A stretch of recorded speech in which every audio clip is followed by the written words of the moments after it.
উদ্দেশ্য বাতৰিৰ মাজলৈ কৃষি কৰ্মৰে স্বাৱলম্বনৰ নিদৰ্শন আদৰ্শ দেখুৱাইছে মৰাণৰ কেইজনমান যুৱকে কৃষি কৰ্মৰে উপাৰ্জন কৰিছে ধন পোহপাল দিছে পৰিয়ালকো ডিব্ৰুগড় জিলাৰ টিংখং সমষ্টিৰ জৰিগুৰি বৰবামত সূচনা হৈছে কৃষি বিপ্লৱ বিধায়ক বিমল বৰাৰ উদ্যোগত গঢ়ি উঠা দিহিংসাং বহুমুখী প্ৰকল্পৰ জৰিয়তে অঞ্চলটোৰ প্ৰায় 140 গৰাকী কৃষক নিয়োজিত হৈছে কৃষি কৰ্মত বিধায়কগৰাকীয়ে নিজাববীয়াকৈ কৃষকসকলৰ মাটি সহায় দিয়াৰ লগতে বিনামূলীয়াকৈ কৃষি বীজো যোগান ধৰিছে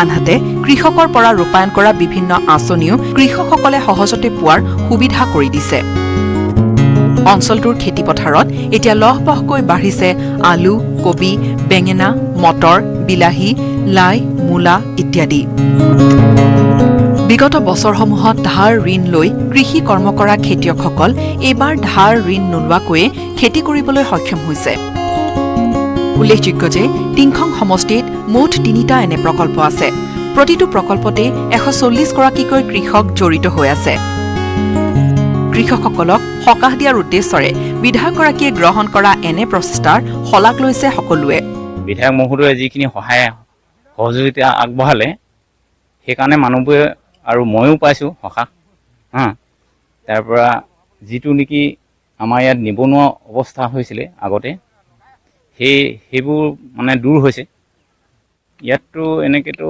ক'ব গ'লে মানে খেতিয়ক হিচাপে 140 জনমান হ'ব লাগে হয় লকডাউনৰ পিছত এনেদৰে কৃষি কৰ্মত নামি পৰিছে একাংশ উদ্যমী যুৱক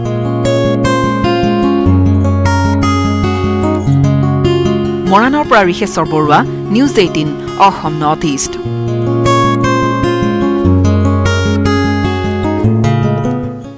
আৰু মন্ত্ৰী হিমন্তৰ নেতৃত্বত বৰভূমিৰ মসনদ দখলৰ যুঁজত নামিছে বিজেপি উদালগুৰিত বিশাল বাইক ৰেলীৰে চমক দেখুৱালে মন্ত্ৰী হিমন্ত বিশ্ব শৰ্মাই পদযাত্ৰাটো অংশ ল'লে মন্ত্ৰীগৰাকীয়ে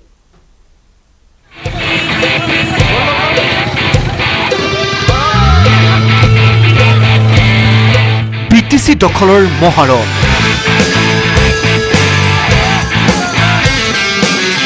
উদালগুৰিত মন্ত্ৰী হিমন্তৰ চমক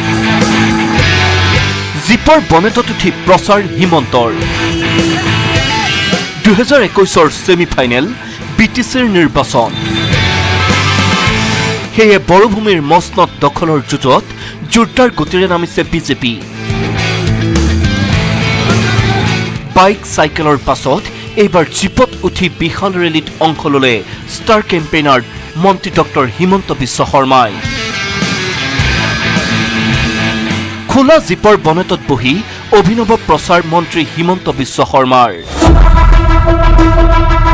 পাছে পাছে বিশাল বাইক ৰেলী উদালগুৰিত মন্ত্ৰী হিমন্ত বিশ্ব শৰ্মাৰ ৰেলীত অংশ ল'লে হাজাৰ হাজাৰ বিজেপি সমৰ্থকে 33 নম্বৰ নম্ফাই চেৰফাং সমষ্টিৰ বিজেপি প্ৰাৰ্থী সঞ্জিত তাঁতীৰ হৈ প্ৰচাৰ চলাই মন্ত্ৰী হিমন্ত বিশ্ব শৰ্মাই ঘাগৰাত বাইক ৰেলীৰ পৰিৱৰ্তে বেংবাৰীত গণসমাৱেশ আৰু টংলাত বিশাল পদযাত্ৰাৰে নিৰ্বাচনী প্ৰচাৰত অংশগ্ৰহণ কৰে মন্ত্ৰী ডক্টৰ শৰ্মাই উদালগুৰিৰ পৰা ৰিপুঞ্জয় নাথৰ report news 18 Assam north east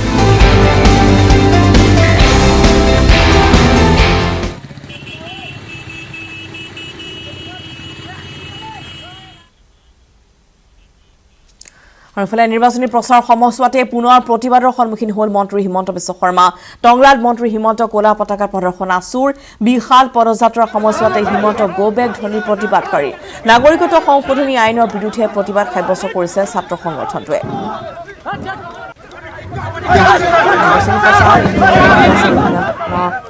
ৰাজনৈতিক দলৰ সেই সময়ছোৱাতে প্ৰতিবাদৰ সন্মুখীন হ'ল মন্ত্ৰী হিমন্ত বিশ্ব শৰ্মা টংলাত মন্ত্ৰী হিমন্ত ক'লা পতাকা প্ৰদৰ্শন কোনো অসম ছাত্ৰ সন্থাৰ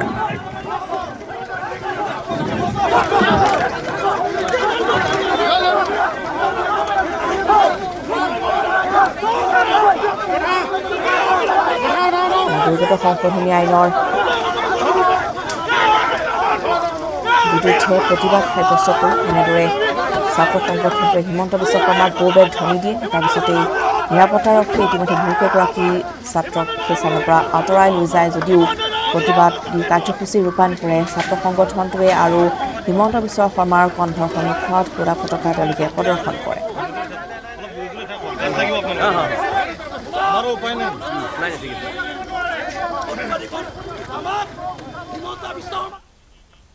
আজি প্ৰাক্তন মুখ্যমন্ত্ৰী তৰুণ গগৈৰ আদ্য শ্ৰাদ্ধ। এই উপলক্ষে গগৈৰ চৰকাৰী আৱাসগৃহত আয়োজন কৰা হৈছে আদ্য শ্ৰাদ্ধৰ। বগা কাপোৰ আৰু চকীৰে সজোৱা হৈছে আদ্য শ্ৰাদ্ধস্থলী। মিনিষ্টাৰ কলনীৰ সন্মুখত অস্থায়ীভাৱে নিৰ্মাণ কৰা হৈছে বৃহৎ প্ৰেক্ষাগৃহ, য'ত একেলগে বহিব পাৰিব 300 লোকে। লগতে অস্থায়ীভাৱে নিৰ্মাণ কৰা ভোজনালয়ত একেলগে খাব পাৰিব 340 জন লোকে। পুৱাৰ ভাগত শ্ৰাদ্ধ অনুষ্ঠান অনুষ্ঠিত হোৱাৰ লগতে দিনৰ 11 বজাৰ পৰা হ'ব আহাৰ গ্ৰহণ।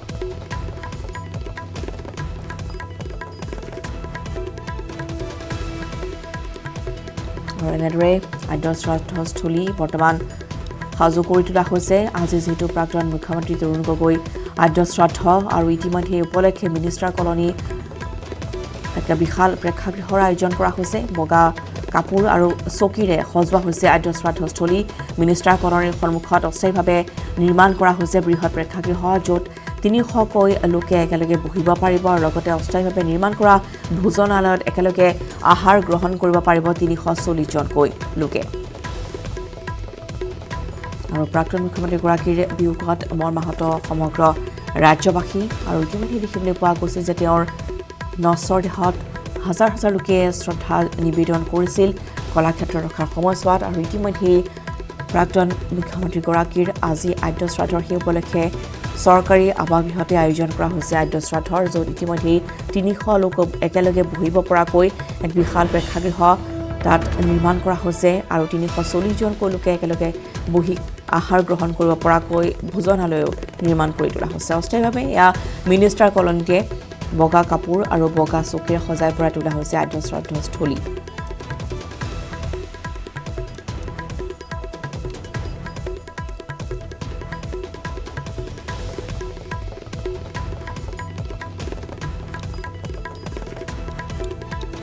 ধন্যবাদ জনাইছোঁ যে আজি প্ৰাক্তন মুখ্যমন্ত্ৰী তৰুণ গগৈ আদ্য শ্ৰাদ্ধৰ উপলক্ষে গগৈৰ চৰকাৰী আৱাসগৃহতে আয়োজন কৰা হৈছে আদ্য শ্ৰাদ্ধৰ। আৰু ইতিমধ্যে যিহেতু আমি জনাইছোঁ যে তিতাবৰৰ পৰা বহুসংখ্যক লোক অহাৰ আছে সম্ভাৱনা আজিৰ দিনটোত। আৰু ইতিমধ্যে দেখিবলৈ পোৱা গৈছিল যে তেওঁৰ শেষকৃত্য সম্পন্ন সময়ছোৱাতো 1000 অধিক লোকৰ সমাগম ঘটিছিল। আৰু সেইবাবে আজি যিসকল লোক শ্ৰাদ্ধলৈ তেওঁলোকক নিমন্ত্ৰণ জনোৱা হৈছে তেওঁলোকে একেলগে বহিব পৰাকৈ 300 লোক বহিব পৰাকৈ এনেদৰে সজাই তোলা হৈছে আদ্য শ্ৰাদ্ধস্থলী। দৃশ্য আমি দেখুৱাইছোঁ এনেদৰে। আৰু 340 জন লোকে একেলগে বহি আহাৰ গ্ৰহণ কৰিব পৰাকৈ বিশাল ভোজনালয়ো নিৰ্মাণ কৰা হৈছে। মহানগৰীৰ 6 মাইলৰ পৰা নাৰেংগী সংযোগী ভিআইপি ৰোডেৰে দিনে নিশা ভিআইপি ভিভিআইপিৰ লগতে প্ৰত্যেক দিনে বহুসংখ্যক লোক আহ যাহ কৰে। কিন্তু ভিআইপি পথছোৱাত থকা ষ্ট্ৰীট লাইটসমূহ বছৰৰ পৰা বছৰ ধৰি হৈ আছে বিকল। 6 কোটি টকা ব্যয় সাপেক্ষে তদানীন্তন মুখ্যমন্ত্ৰী তৰুণ গগৈৰ চৰকাৰখনে সুদীৰ্ঘ পথছোৱা পোহৰাই তোলাৰ বাবে মুকলি কৰিছিল ষ্ট্ৰীট লাইট। কিন্তু এই লাইটসমূহ স্থাপন কৰা 4টা বছৰ উকলাৰ পিছতো লাইটসমূহ নজ্বলাত এতিয়া ক্ষোভ গুজাৰিছে স্থানীয় ৰাইজে। লগতে এন্ধাৰৰ সুযোগ লৈ বিভিন্ন ধৰণৰ অসামাজিক কাৰ্যকলাপ সংঘটিত কৰি আহিছে একাংশ দুষ্ট প্ৰকৃতিৰ লোকে, যাক লৈ স্থানীয় ৰাইজে অসন্তুষ্টি ব্যক্ত কৰিছে। এনেদৰে ভিআইপি ভিভিআইপি ৰোডত ঘুপমৰা অন্ধকাৰ য'ত ষ্ট্ৰীট লাইট আছে যদিও নাই কোনো ধৰণৰ পোহৰৰ ব্যৱস্থা, যাক লৈ প্ৰতিটো দিনতে এনেদৰে অন্ধকাৰৰ মাজত থাকিব লগা হৈছে। আৰু প্ৰায় দেখিবলৈ পোৱা যায় যে একাংশ লোক এনেদৰে অসামাজিক কাৰ্যকলাপত জড়িত হৈ পৰিছে অন্ধকাৰৰ সুযোগ লৈ। অজয় বৰ্মনৰ ৰিপৰ্ট। স্মাৰ্ট চিটি গুৱাহাটী মহানগৰী আৰু বিভিন্ন সমস্যাৰে জৰ্জৰিত হৈ আছে গুৱাহাটী মহানগৰী। আৰু এই মুহূৰ্তত মই উপস্থিত আছোঁ মহানগৰী পাথৰকুৰি 6 মাইল সংযোগী যি ৰাজপথ। আৰু এই ৰাজপথত উপস্থিত আছোঁ। এই ৰাজপথত এটা কথা উল্লেখ কৰিব লাগিব যে 2016 চনত সেই সময়ৰ প্ৰাক্তন মুখ্যমন্ত্ৰী তৰুণ গগৈৰ দিনত এই যি ৰাজপথ আছে এই ৰাজপথৰ যি ষ্ট্ৰীট লাইটসমূহ প্ৰায় 6 কোটি টকা ব্যয় কৰি ষ্ট্ৰীট লাইটসমূহ ইয়াতে স্থাপন কৰা হৈছিল। কিন্তু তাৰে কেইদিনমান এই ষ্ট্ৰীট লাইটসমূহ জ্বলাৰ পিছতে ষ্ট্ৰীট লাইটসমূহ বিকল হৈ দৃশ্য দেখুৱাইছোঁ যি 6 মাইলৰ পৰা নুনমাটি সংযোগী যি ঘাইপথ যি ৰাজপথ এই ৰাজপথৰ দৃশ্য দেখুৱাইছোঁ। ৰাজপথৰ লগতে আছে ষ্ট্ৰীট লাইটসমূহ বিকল হৈ আছে। তাৰে পৰিণতিতে এই অঞ্চলটোত যি এক বৃহৎ ৰাজপথ বুলি ক'ব লাগিব, এই অঞ্চলটোত বিভিন্ন সময়ত ৰাইজে যাতায়াতৰ ক্ষেত্ৰত বিভিন্ন সমস্যাৰ সন্মুখীন গধূলি হোৱাৰ লগে লগে এই স্থানটো অন্ধকাৰত ডুব যায়। তাৰ মূলত এজন স্থানীয় লোক আছে, মই তেওঁৰ পৰাই কিছু কথা জানিব বিচাৰিম। দাদা, এটা ব্যস্ত ৰাজপথ, গুৱাহাটী মহানগৰীৰ এটা অন্যতম ৰাজপথ, ষ্ট্ৰীট লাইটসমূহ 6 কোটি টকা ব্যয় সাপেক্ষে নিৰ্মাণ কৰা হৈছিল বুলি আমি জানিব পৰা গৈছে, কিন্তু বেয়া হৈ আছে, কি ক'ব? আচলতে যেতিয়াই এইটো আৰম্ভ কৰিছিল কংগ্ৰেছ চৰকাৰৰ দিনতে, তৰুণ গগৈ চৰকাৰৰ দিনত, অকণ বৰাদেৱে বিজি আছে, বিজিৰ সন্মুখতে আধাখিলা কৰিছে। তাৰপিছতে ষ্ট্ৰীট লাইটসমূহ সুন্দৰভাৱে জ্বলাৰ পিছত কেইবছৰমান জ্বলাৰ পিছতে সম্পূৰ্ণভাৱে বিকল হৈ গ'ল। এই ক্ষেত্ৰত বাৰম্বাৰ প্ৰশাসনক, জিলা প্ৰশাসনক লগতে পৌৰ নিগমক আমি অনুৰোধ জনাইছোঁ। তেওঁলোকে আজিলৈকে কিন্তু ষ্ট্ৰীট লাইটবিলাক আজিলৈকে জ্বলাব নোৱাৰিলে। আচলতে আছে গৰু নাবাই হাল, হোৱাতকৈ নোহোৱাই ভাল, এনেধৰণৰ পৰিস্থিতি হৈছে। আপোনালোকে দেখিছে মঠঘৰীয়া অঞ্চলৰ যিটো ব্যস্ততাপূৰ্ণ মঠঘৰীয়া অঞ্চল, য'ত ট্ৰেফিক পইণ্ট আছে, সেই অঞ্চলতো এতিয়া জীয়াতু ভুগিব হৈছে যান বাহন আৰক্ষী। লগতে নাৰেংগী অঞ্চলত, নাৰেংগী যিটো গোল চক্ৰ আছে, তাতো এতিয়া সন্ধিয়া হোৱাৰ লগে লগে অন্ধকাৰ পৰিৱেশ হয়, গোটেই ৰাস্তাৰ অন্ধকাৰ হৈ বিভিন্ন ধৰণৰ ইয়াত অপকৰ্মৰ সৃষ্টি হৈছে, অপকৰ্ম ঘটি আছে। আৰু বিশেষকৈ ঠাণ্ডা দিন অহাৰ লগে লগে এতিয়া আৰু ধৰক ভয়াৱহ। হয়, নিশ্চয়কৈ যি ষ্ট্ৰীট লাইটসমূহ নোহোৱাৰ কাৰণে বা বিকল হৈ থকাৰ কাৰণে এই বৃহত্তৰ অঞ্চলটো বিভিন্ন সময়ত ৰাইজে বিভিন্ন অসুবিধাত ভুগিবলগীয়া হৈছে। কিন্তু এটা কথা উল্লেখ কৰিব লাগিব যে আমাৰ যি প্ৰতিবেদন, আমাৰ এই প্ৰতিবেদন দেখাৰ পিছত চৰকাৰ বা বিভাগীয় কৰ্তৃপক্ষ হওক বা গুৱাহাটী পৌৰ নিগমে হওক, এই লাইটসমূহ ভাল কৰাৰ ক্ষেত্ৰত বা যি উন্নতিকৰণৰ ক্ষেত্ৰত কি ধৰণৰ ব্যৱস্থা ল'ব, সেয়াই হ'ব পৰৱৰ্তী সময়ত লক্ষণীয়। ড্ৰাগছ বেপাৰী আক্ৰমণৰ বলি হ'ল কামৰূপ আৰক্ষীৰ ডিএছপি। ড্ৰাগছ বেপাৰী আক্ৰমণত আহত হৈছে ডিএছপি ফুলকন নাৰ্জাৰী। কামৰূপ জিলাৰ চাংচাৰী থানাৰ অন্তৰ্গত পিয়লি খাটাত ড্ৰাগছ বেপাৰীৰ আক্ৰমণৰ বলি হ'ল মহিলা আৰক্ষী বিষয়াসহ আৰক্ষীৰ দলটো। চোকা অস্ত্ৰ, শিল আদিৰে আক্ৰমণ কৰে আৰক্ষীৰ দলটোক। চাংচাৰী থানাৰ অন্তৰ্গত পিয়লি খাটাত নিশা ড্ৰাগছৰ বিৰুদ্ধে চলোৱা অভিযানত আক্ৰমণৰ বলি হয় আৰক্ষীৰ দলটো। ড্ৰাগছ বেপাৰী পৰিয়ালৰ লগতে ঘটনাস্থলীত উপস্থিত থকা একাংশ লোকেও আক্ৰমণ কৰে আৰক্ষীক। ঘটনাস্থলীৰ পৰা 80টা ড্ৰাগছ ভৰ্তি কণ্টেইনাৰ সহ ইজাজুল আলী নামৰ এজন ড্ৰাগছ বেপাৰীক গ্ৰেপ্তাৰ কৰিছে আৰক্ষীয়ে।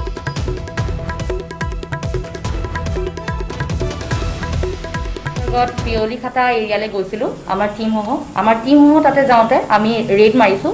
দোকান এটা আছিলে, সদ্যহতে দোকান, কিন্তু দোকানৰ পিছত তেখেতৰ যিটো আৱাসত আমি ৰেড মাৰোঁতে 80টা কণ্টেইনাৰ্ছ পাইছোঁ, যিটো আমি ছাছপেক্ট কৰিছোঁ যে ড্ৰাগছ হয়। আৰু আমি চিৰিজ পাইছোঁ 2টা। আমি তাতে যিটো আমাৰ মেইন একিউজ, তেখেত যদিও পলাই যায়, কিন্তু আমি ছেকেণ্ড একিউজজনক লৈ আনিছোঁ। তেওঁৰ নাম হ'ল ইজাজুল আলী। আৰু আমি তেখেতক লৈ আনোতে তেখেতৰ ফেমিলি মেম্বাৰ্ছ, যিসকল মহিলা আছিলে, মা আৰু ভনীয়েক, তেখেতে আমাৰ লগত এটা ল এণ্ড অৰ্ডাৰ চিটুৱেশ্যন ক্ৰিয়েট কৰে, আমাৰ মানুহক মাৰিব বিচাৰে। আৰু মেইন একিউজৰ যিখিনি লগত বহি থকা দোকানত যিখিনি ল'ৰা আছিলে, সিহঁতি আমাক শাৰীৰিকভাৱে আমাক এছল্ট কৰে, আমাৰ ওপৰত পাথৰ দলিয়াই, চাকু ওলায়। আমি তথাপিও ইজাজুল আলীক ধৰি অনাত সক্ষম হৈছোঁ। হাজোৰ পাখামেলাস্থিত এম বজাৰ শ্বপিং কমপ্লেক্সত নিশা এক উত্তেজনাপূৰ্ণ পৰিস্থিতিৰ সৃষ্টি হয়। কেইবাগৰাকীও স্থানীয় যুৱক যুৱতী কোনো কাৰণ নোহোৱাকৈ চাকৰিৰ পৰা বৰ্খাস্ত কৰাৰ বাবে নিশা উত্তপ্ত হৈ পৰে হাজোৰ এম বজাৰ শ্বপিং কমপ্লেক্স চৌহদ। বৰ্খাস্ত কৰা এগৰাকী যুৱতী কৰ্মচাৰীক অশ্লীল শব্দৰে গালি গালাজ কৰাৰো অভিযোগ উত্থাপিত হৈছে এম বজাৰ কৰ্তৃপক্ষৰ বিৰুদ্ধে। কিন্তু এই অভিযোগ নস্যাৎ কৰিছে এম বজাৰ কৰ্তৃপক্ষই। শীঘ্ৰে পুনৰ চাকৰি বাহাল ৰখাৰ দাবী জনাইছে কৰ্মচাৰীসকলে।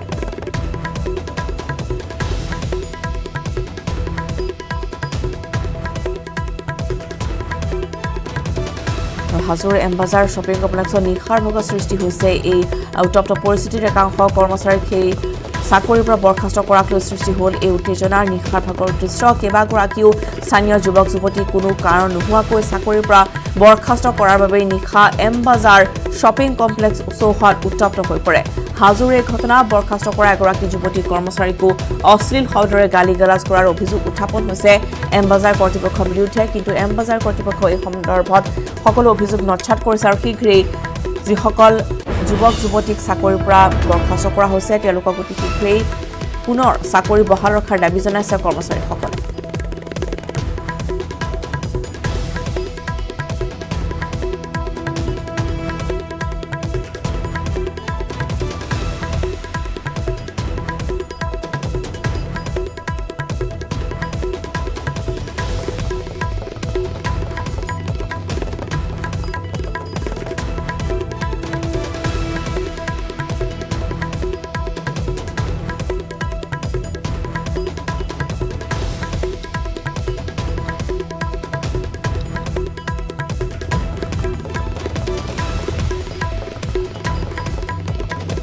আকস্মিক দৃশ্য নিশাৰ ভাগত কেতবোৰ অপ্ৰীতিকৰ পৰিস্থিতিৰ উদ্ভৱ হয় আৰু হাজোৰ এই ঘটনা হাজোৰ এমবাজাৰ কমপ্লেক্সত এমবাজাৰ শ্বপিং কমপ্লেক্সত নিশা ভাগত সৃষ্টি হ'ল এই উত্তেজনাপূৰ্ণ পৰিস্থিতি